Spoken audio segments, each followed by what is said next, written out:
አብ ወወልድ ወመንፈስ ቅዱስ አሐዱ አምላክ አሜን። የተወደዳችሁ የልዑል እግዚአብሔር ቤተሰቦች፣ የእናታችን የቅድስት ድንግል ማርያም የአስራት አደራ ልጆች፣ በመላው ዓለም የምትገኙ ውድ ኦርቶዶክሳውያን እምነት ተከታይ ሆናችሁ በሙሉ እንኳን ለጌታችንና ለመድኃኒታችን ለኢየሱስ ክርስቶስ ለብርሃነ ጥምቀቱ በሰላም በፍቅር በአንድነት አደረሳችሁ አደረሰን። ያመነ የተጠመቀ ይድናል፣ ያላመነ ግን ይፈረድበታል። የማርቆስ ወንጌል ምዕራፍ 16 ከቁጥር 16። ጥምቀት ምንድነው? ጥምቀት በዕብራዊ ቋንቋ ኢፊፊኒያ፣ በግዕዝ አስተርእዮ፣ በአማርኛ መገለጥ ይባላል። ቃሉ በቀጥታ ሲተረጎም በውሃ ውስጥ ገብቶ መውጣት፣ መነከር፣ መዘፈቅ፣ መጥለቅ ማለት ነው። ጥምቀት ከሰባቱ ምስጢረ ቤተ ክርስቲያናት ምስጢረ ጥምቀት፣ ምስጢረ ሜሮን፣ ምስጢረ ቁርባን፣ ምስጢረ ንስሐ፣ ምስጢረ ክህነት፣ ምስጢረ ተክሊል፣ ምስጢረ ቀንዲል አንዱና ጌታችን አምላካችን መድኃኒታችን ኢየሱስ ክርስቶስ ለኒቆዲሞስ በዮሐንስ ምዕራፍ 3 ቁጥር 5 ላይ እውነት እውነት እልሃለሁ ዳግመኛ ከውሃና ከመንፈስ ቅዱስ ያልተወለደ ሰው ወደ እግዚአብሔር መንግሥት ሊገባ አይችልም ብሎ እንደተናገረው ከውሃና ከመንፈስ ቅዱስ ተወልደን የሥላሴን ልጅነት የምናገኝበት፣ መንግሥተ ሰማያት የምንገባበት፣ ኃጢአታችንን የሚደመስስበት፣ ድህነትን የምናገኝበት አብየት ምስጢር ነው። ጥምቀት በምስጢረ ሥላሴና በምስጢረ ሥጋዊ አምኖ ለሚፈጸመው ሰው ሁሉ ለኃጢአት መደምሰሻ ከሥላሴ የጸጋ ልጅነትን ለመቀበልና የእግዚአብሔርን መንግሥት ለመውረስ የተሰጠ ልዩ የሕይወት መንገድ ነው። የጥምቀት አመጣጥ። የምስጢረ ጥምቀት መስራች ራሱ ጌታችንና መድኃኒታችን ኢየሱስ ክርስቶስ ነው። ነገር ግን ከጌታችን ጥምቀት በፊት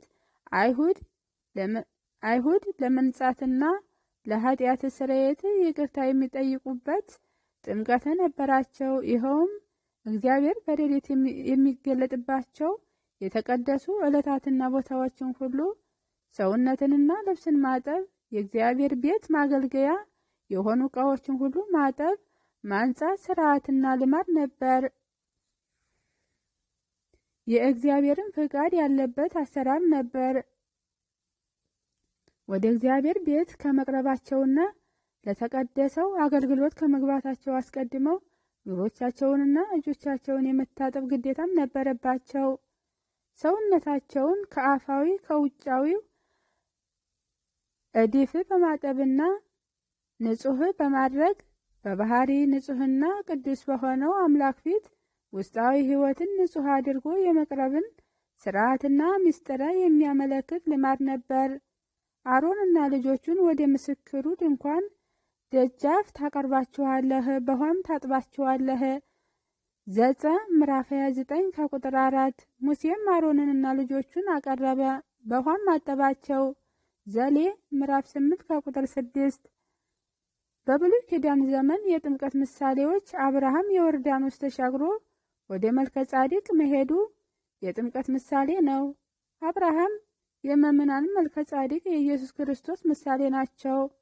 ዘፍጥረት ምዕራፍ 14 ከቁጥር 17። ኢዮብ በዮርዳኖስ ተጠምቆ ከደዌ ተፈውሷል። ይኸውም ምእመናን ተጠምቀው ከደዌ ሥጋ ከደዌ ነፍስ የመፈወሳቸው ምሳሌ ነው። ንዑማን ሶርያዊ ተጠምቆ ከለምጽ ድኗል።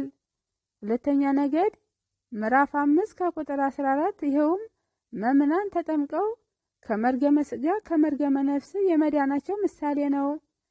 የኖህ መርከብ የጥምቀት ምሳሌ ነው። ዘፍጥረት ምዕራፍ 6 ከቁጥር 13። ይህንንም ሐዋርያው ቅዱስ ጴጥሮስ ጥቂቶች ማለትም 8 ነፍሳት በውኃ የዳኑበትን መርከብ ሲሰራ በኖህ ዘመን የእግዚአብሔር ትዕግስትን በዘገየ ጊዜ ቀድሞ ክህደት ለነበሩት ሰበከላቸው። አሁንም እኛን በዚያው አምሳለ በጥምቀት ያድነናል። ስጋን ከድፍ በመታጠብ አይደለም። ጌታችን ኢየሱስ ክርስቶስ በመነሳቱ በእግዚአብሔር እንድናምን መልካም ግብርን ያስተምረን ዘንድ ነው እንጂ።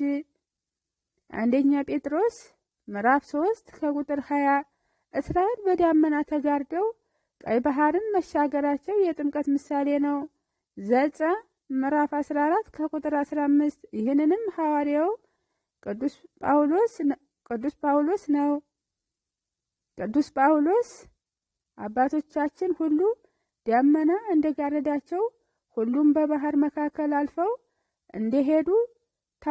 እንደሄዱ ልታውቁ ወዳለው ሁሉንም ሙሴ በዳመናና በባህር አጠመቃቸው። አንደኛ ቆሮንቶስ ምዕራፍ 10 ከቁጥር 1 ለአብርሃም ሕግ ሆኖ የተሰጠው ግርዘት የጥምቀት ምሳሌ ነው። አብርሃም ካረጀ በኋላ ቢገረዝም ልጆቹ ግን በተወለዱ በ8ኛው ቀን እንዲገርዙ እግዚአብሔር አዞ ነበር። ዘፍጥረት ምዕራፍ 17 ከቁጥር 9 በሰው እጅ ያልተደረገ መገረዝን በእርሱ ሆናችሁ ተገርዛችሁ በጥምቀትም ከእርሱ ጋር ተቀብራችኋል። በእርሷም ከሙታን ለይቶ ባስነሳው በእግዚአብሔር ረዳትነትና በሃይማኖት ከእርሱ ጋር ተነስታችኋል። ቄላ ምዕራፍ 2 ከቁጥር 11 ጌታችን ለምን ተጠመቀ? ምስጢርን ለመግለጥ ጌታችን በፈለገ ዮርዳኖስ ሲጠመቅ ምስጢረ ሥላሴ ግልጽ ሆኗል። አብ በዳመና የምወልደው ልጄ ይሄ ነው በማለቱ አብ የወልድ አባት መሆኑ ታወቀ። መንፈስ ቅዱስም የባህሪ ሕይወቱ መሆኑን ሲያስረዳ በአምሳለ ርግብ በራሱ ላይ ተቀመጠ። ወልድም በተለየ አካሉ በዮርዳኖስ ሲጠመቅ ታየ። ስለዚህ ምስጢርን ለመግለጽ ስንል የአንድነቱን የሶስትነቱን ምስጢር በጎላ ሁኔታ እንዲታወቅ ተጠመቀ ማለት ነው። ማቴዎስ ምዕራፍ 3 ከቁጥር 16 ትንቢቱን ለመፈጸም በመዝሙር 46 77 16 ላይ አቤቱ ሆች አዩህ፣ ውኆችህም አይተውህ ፈሩህ፣ ጥልቆችም ተናወጡ፣ ውኆችህም ጮኹ ተብሎ በቅዱስ ዳዊት የተነገረው ትንቢት ለመፈጸም ተጠቀመ።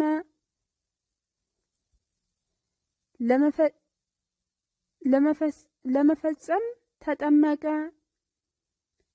አርያ ሊሆነን ተጠምቆ እንድንጠመቅ አደረገን። ሥርዓትን ሰራልን። ቀድሞ በአርያውና በአምሳሉ እንደፈጠረን አሁንም አርያ ምሳሌ ሆነን። ለዚህም ነው ምሳሌን ከኔ ተማሩ ያለን። ማቴዎስ ምዕራፍ 11 ከቁጥር 29 ለትምህርት ለአርያ ዮሐንስ ምዕራፍ 13 ከቁጥር 1 እስከ 17 እስከ 4 የዕዳ ደብዳቤዎችን ለመደምሰስ አዳምና ሔዋን ፍዳ በጸናባቸው መከራም በበዛባቸው ጊዜ የሚያቃልልላቸው መስሏቸው ዲያብሎስ ስመ ግብርናቸውን ጽፋችሁ ስጡኝ ባላቸው ጊዜ አዳም ግብሩ ለዲያብሎስ፣ አዳም የዲያብሎስ የወንድ አገልጋይ፣ ሔዋን አመቱ ዲያብሎስ፣ ሔዋን የዲያብሎስ ሴት አገልጋይ ብለው ጽፈው ሰጡት። ዲያብሎስም ይህንን ደብዳቤ አንዱን በሲኦል አንዱን በዮርዳኖስ አስቀመጠው። በዮርዳኖስ ያስቀመጠውን ጌታችን ሲጠመቅ እንደ ሰውነቱ ረግጦት ደምስሶታል። ይህንን ጽሕፈት ለደመሰሰ ነው። ይህንን ጽሕፈት ለመደምሰስ ነው ጌታችን በዮርዳኖስ የተጠመቀው። ለዚህም ነው ሐዋርያው ቅዱስ ጳውሎስ በእኛ ላይ የነበረውን የሚቃወመንንም በትእዛዛት የተጻፈውን የዕዳ ጽሕፈት ደመሰሰው ያለው። ቆላ ምዕራፍ 2 ከቁጥር 14 ጌታችን መቼ ተጠመቀ? ጌታችን መድኃኒታችን ኢየሱስ ክርስቶስ የተጠመቀው በ5531 ዓመተ ዓለም ዘመነ ሉቃስ ማክሰኞ ጥር 11 ቀን ከሌሊቱ በ10ኛው ሰዓት ነበር። ፍትሐ ነገሥት አንቀጽ 19 በተጠቀመ ጊዜ ዕድሜው 30 ዓመት ከ13 ቀን ነበር። ሉቃስ ምዕራፍ 3 ከቁጥር 23 ጌታችን ስለምን በ30 ዓመቱ ተጠመቀ? በብሉይ ኪዳን ሥርዓትና ልማድ ካህናት ለቤተ እግዚአብሔር ተልእኮና መንፈሳዊያን አገልግሎቶች ከ30 ዓመት ዕድሜ በፊት አደባባይ አይወጡም ነበር። እጅግ አስፈላጊ እንኳን ቢሆን ከ20ና ከ25 ዓመት አስቀድሞ ለአገልግሎት መሰየም ልማድ አልነበረም። የቤተ እግዚአብሔር አገልጋዮች በዕድሜና በእውቀት የበሰሉ በጠባይና በሥርዓት ልምድ የተፈተኑ ተልኳቸው በብቃት ለመወጣት በተገልጋዩ ህብረተሰብ ወይም ሕዝብ ዘንድ የተመሰከረላቸው መሆን ነበረባቸው። ዘጸአት ምዕራፍ 4 ከቁጥር 3 እስከ 1 ዜና መዋዕል ምዕራፍ 23 ከቁጥር 24 አንደኛ ጢሞቴዎስ ምዕራፍ 3 ከቁጥር 6 እስከ 10 ያንን ሥርዓት ለመፈጸም ጌታችን የተጠመቀውና ለትምህርተ ወንጌል የተገለጠው በ30 ዓመቱ ነበር። የዮሐንስ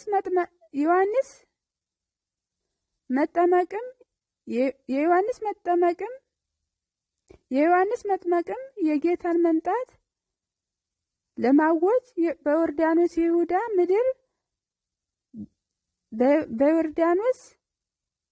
ይሁዳ ምድረ በዳዎችን ወጥቶ የታየው ከ30 ዓመት ዕድሜው በኋላ ነው።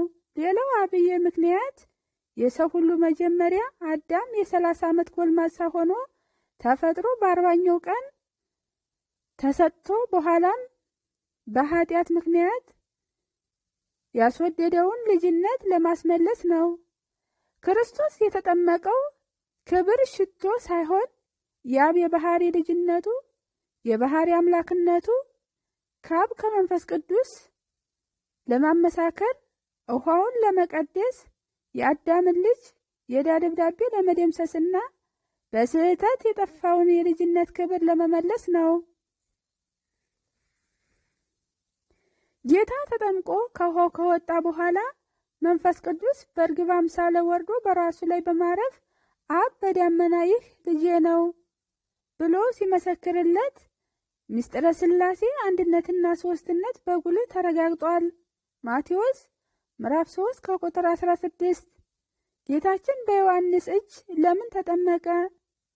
ጌታችን አምላካችን ኢየሱስ ክርስቶስ የባህሪ አምላክ ሲሆን በአገልጋዩ በቅዱስ ዮሐንስ እጅ ይጠመቅ ዘንድ በፍጹም ትሕትና ከገሊላ ወደ ዮርዳኖስ መጣ። ይህንንም ያደርግልን አብነት ሊሆነን ነው። ምክንያቱም ጌታችን ቅዱስ ዮሐንስን መጥተህ አጥምቀኝ ብሎት ቢሆን ኖሮ ነገ ነገስታቱና መኳንንቱ ካህናቱን መጥታችሁ አጥምቁን ባሉ ነበር። ስለዚህ እንዲህ እንዳይሆን ነው ጌታችን ጌታ ሲሆን በባህሪው እጅ እንደተጠመቁ እናንተም ወደ ቤተ ክርስቲያን ሄዳችሁ በካህናት እጅ ተጠመቁ ሲል ነው። ጌታችን በዮርዳኖስ የተጠመቀው ልጅነትን የምታሰጥ ጥምቀትን ባርኮ ቀድሶ ሲሰጠን እጅ ክብር እንዲሆነው ሊሰጠን እንጂ ክብር እንዲሆነው አይደለም። ምክንያቱም እርሱ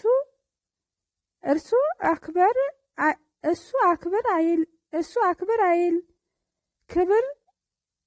ክብር እጸድቅ አይል ጻድቅ ነውና። ቅዱስ ዮሐንስ ጌታችንን በማን ስም አጠመቀው? ጌታችንን ዮሐንስ አጠምቀኝ ባለው ጊዜ ሌላውን በአንተ ስም አጠምቅሃለሁ፣ አንተን በማን ስም ላጥምቅህ አለው? በአብ ስም እንዳላጠምቅህ አብ አባትህ በአንተ ሕልው ነው።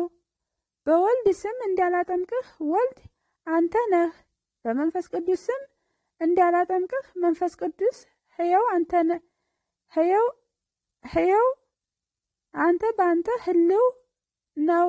ታዲያ በማን ስም ላጥምቅህ አለው ብሎ ቢጠይቀው ጌታም እንደ መልከ ጻድቅ ስርዓተ አንተ የዓለም ካህን ብርሃንን የምትገልጥ የአብ የባህሪ ልጅ ሆይ ይቅር በለን ብለህ አጥምቀኝ አለው።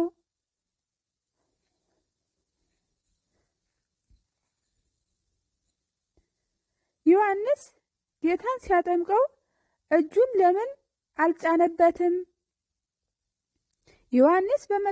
ዮሐንስ በጥምቀት አክባሪው ልዕልና ሰጠው እንዳይባል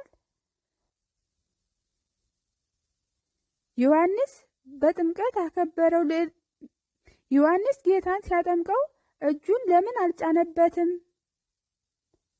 ዮሐንስ በጥምቀት አከበረው ልዕልና ሰጠው እንዳይባል መለኮትን በእጅ መንካት ስለማይቻል። ጌታችን ጥምቀትን ለምን በዮርዳኖስ አደረገው? በኢየሩሳሌም አካባቢ ብዙ ወንዞች፣ ኩሬዎችና ሐይቆች መኖራቸው የታወቀ ነው። ጌታ ጥምቀቱን በዮርዳኖስ ያደረገው ስለዚሁ አስቀድሞ የተናገረውን ትንቢት መፈጸሙን ለማረጋገጥ ነው። በሐረ እይታ ሸሽቶ ዮርዳኖስም ወደ ኋላ ተመለሰ። መዝሙር ምዕራፍ 113 ከቁጥር 3። ከዚህም ጋር ከላይ ምንጩ አንድ የሆነው ዮርዳኖስ ዝቅ ብሎ በደሴት ተከፍሎ እንደገና እንደሚገናኝ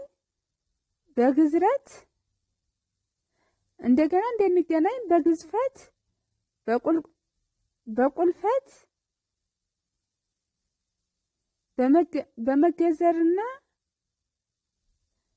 በመገዘርና ባለመገዘር ተለያይተው የነበሩ ሕዝብና አሕዛብ መላው የአዳም ልጆች በጌታችን ጥምቀት አንድ መሆናቸውን የሚገልጽ ትርጉም አለው። እስራኤል ዮርዳኖስን ተሻገረው